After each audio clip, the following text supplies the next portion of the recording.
Sir अगला question आपसे है श्री रामदयाल सर कि ये नागवंश क्या है और नागवंश का संबंध किससे है?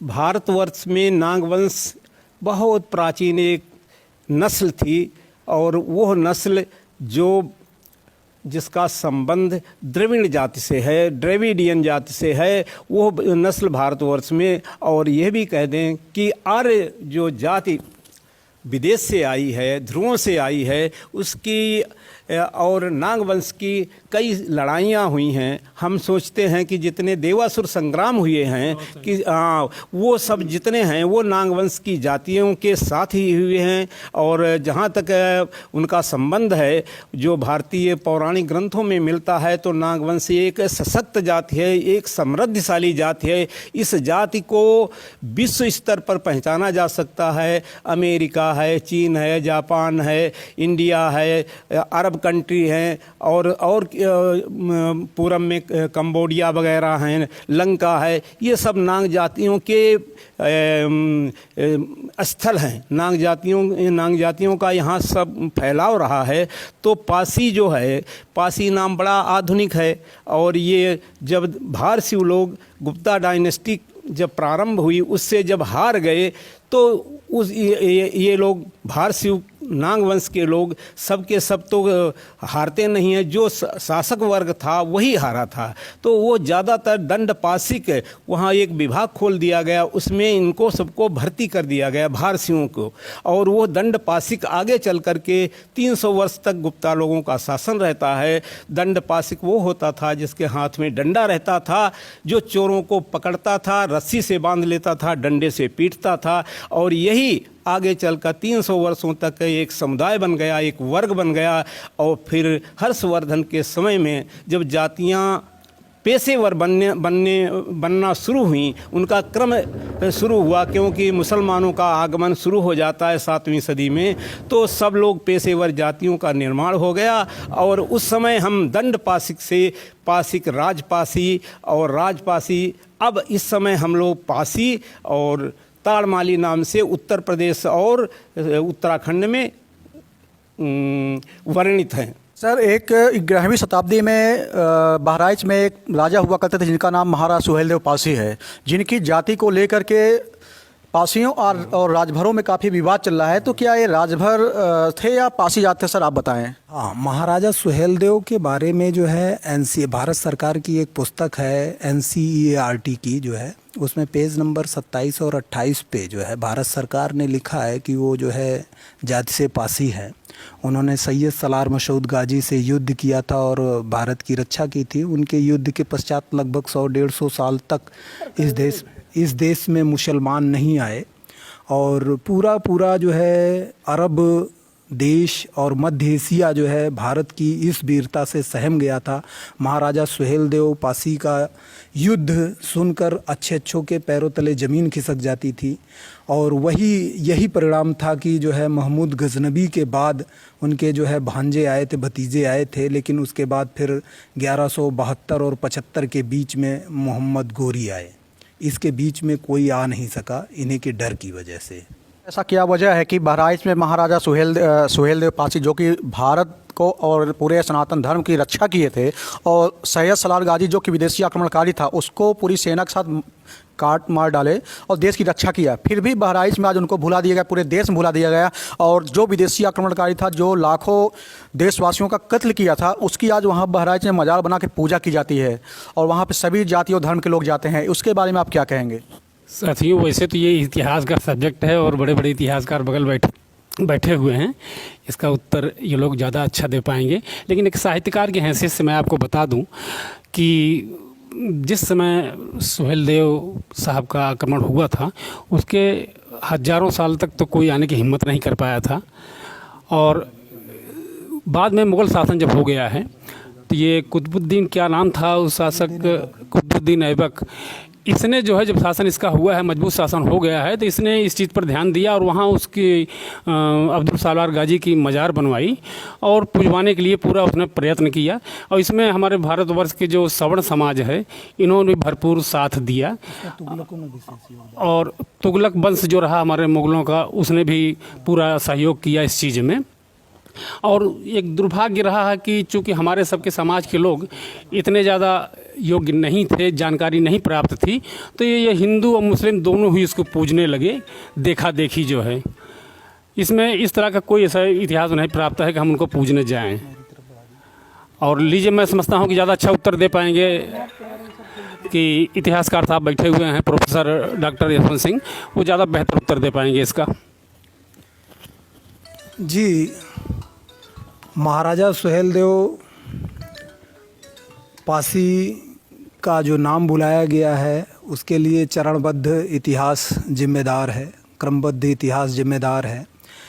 महाराजा सुहेलदेव के युद्ध के पूर्व महाराजा कंस पासी जो राजपासी थे, उनसे युद्ध हुआ था। कशमंडी मलिहाबाद के ये शासक थे। इन्होंने युद्ध करके सैयद सलार मसूद गाजी के 2 सिपह सलारों को, हातिम को मार डाला था, हातिम और काशिम को।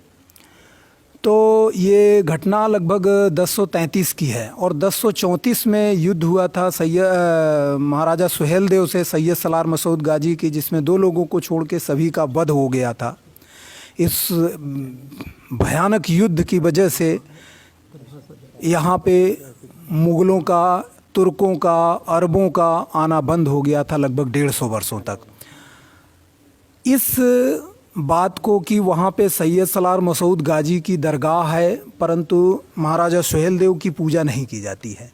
मैं आपको बताना चाहूँगा कि आप ये देखो कि जब मोहम्मद गोरी आया 1175 के लगभग, 1172-75 के बीच में जो है मुल्तान आया, उसके बाद धीरे धीरे आपका 1192 में जो है उन्होंने तराइन का युद्ध जीता था जो है पृथ्वीराज चौहान से। उसके बाद 1194 में चंदावर का युद्ध जीता था जयचंद्र से।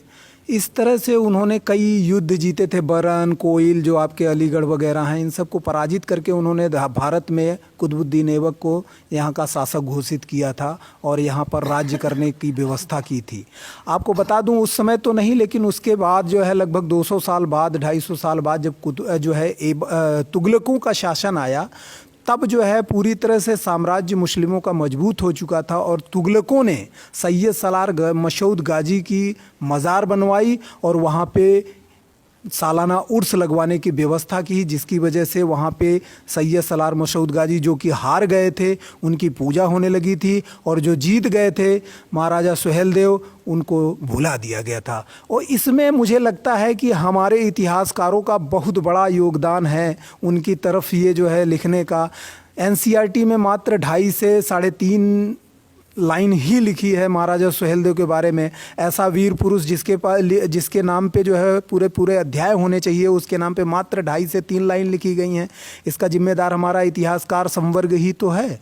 अगर इन्होंने उसके बारे में, उन महाराजा के बारे में लिखा होता तो आज हम उस वीर सपूत को पूज रहे होते, ना कि उसको भुला दिए। सर, एक हमारा एक क्वेश्चन है जी कि महाराजा सुहेलदेव पासी को राजभर बता रहे हैं, तो इस पर आप क्या कहना चाहेंगे? वो हो चुका है ना? नहीं, एक मिनट। हाँ। तो अभी जो है हाल में गोंडा में एक स्मारक बनवाया जा रहा है उनकी मूर्ति स्थापना के लिए, तो कुछ राजभर लोग जो है विरोध कर रहे हैं, इस पे आप क्या कहेंगे? ऐसा है कि देखिए, राजभर और भर 2 अलग अलग जातियां हैं।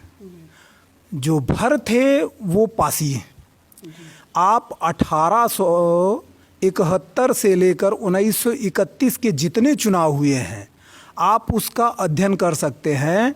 उस समय जितने भी जातिगत आंकड़े दिए जाते थे चुनाव में और जनगणना में जातिगत आंकड़े दिए जाते थे और उसमें बहुत सारे भर थे जो पासी में तब्दील हो जाते थे और पासी भर में तब्दील हो जाते थे। धीरे सिस्टम ये बना कि भर सारे जो है पासियों में तब्दील हो गए। लेकिन ये जो राजभर हैं ये हिमालय की तराई में बसने वाली एक जनजाति है। मुझे ऐसा लगता है कि इन्होंने मिलते जुलते नामों का फ़ायदा उठाने के लिए ये जंगल से निकलकर जब आज़ादी के बाद ये जो है आज़ादी के समय में ये बाहर आए हैं और उन्होंने उस मिलते जुलते नाम का पूरा फ़ायदा उठाकर महाराजा सुहेलदेव पर अपना वर्चस्व स्थापित करने का प्रयास किया है। और इसी वजह से ये कुछ राजनीतिक पार्टियां जैसे कि कांग्रेस और भाजपा की मिलीभगत से पासी समाज को पीछे कर अपना इनकी तुष्टीकरण नीति का फायदा उठाते हुए महाराजा सुहेलदेव पे वर्चस्व करना चाहती है। यानी सीधा सीधा अगर हम ये समझें कि महाराजा सुहेलदेव पासी को हाईजैक कर लिया है राजभर। बिल्कुल हाईजैक कर नहीं लिया गया, हाईजैक करने का प्रयास किया जा रहा है। हमारा इतिहास, हमारे समाज के इतिहासकार पूरी तरह से लगे हुए हैं। हम लोग का कई बार बात हुआ है राजभरों से, हमने उनसे पूछा भी था, वो हमसे कह रहे थे कि हम तो वीरवर लक्ष्मण की संतान हैं। एमबी राजभर के जो है कुछ लोग थे, जो है उनमें जो है अनिल राजभर भी थे शायद, और एक आध दो लोग और थे जो है, वो लोग जो है कह रहे थे कि मैं वीरवर लक्ष्मण की संतान हूँ। मैंने कहा भैया एक बात बताओ, दशरथ के 4 पुत्र थे, चारों खीर खा के पैदा हुए थे। दूसरी बात यह है कि 4 भाइयों में सिर्फ 2 ही संतानें थीं, दोनों राम की थीं, लव और कुश, बाकी 3 के कोई संतान नहीं थी, तो आप लक्ष्मण के संतान कैसे हुए? तो इसका वो कोई जवाब नहीं दे पाए। तो इनका जो है जो इतिहास है वो झूठे तथ्यों पे आधारित है। पासियों से क्या कॉपी किया गया है? बात उठती है कभी कभी कि पासी समाज के जो बुक हैं, जो हमारे इतिहासकार लिखे हैं, वो सब पढ़ के कॉपी करके जो है अपना इतिहास बना दिए हैं। इनके पास अभी ऐसा कोई इतिहासकार नहीं है, इनके पास ऐसा कोई सिस्टम नहीं है। एमबी राजभर जी ने जो भी लिखा है वो आरएसएस और भाजपा की देन है। वो आरएसएस और भाजपा ने लिख के इनको दिया है और इन्होंने वही कॉपी करके दिखा दिया है। इनको तो राजकुमार साहब ने, इन्होंने जो अपनी पुस्तक में जो है मूर्ति छापी है, उसके बारे में भी नहीं मालूम था कि वो किसकी मूर्ति है। जब राजकुमार इतिहासकार साहब ने पूछा कि आपको एथनोग्राफी मालूम है, तो इनको एथनोग्राफी भी नहीं मालूम थी। इनको बहुत सारी चीज़ें नहीं मालूम है। ये ज़बरदस्ती किसी दूसरे के द्वारा लिखी हुई पुस्तक को समाज में फैलाकर उसका प्रचार कर दिग्भ्रमित कर रहे हैं लोगों को।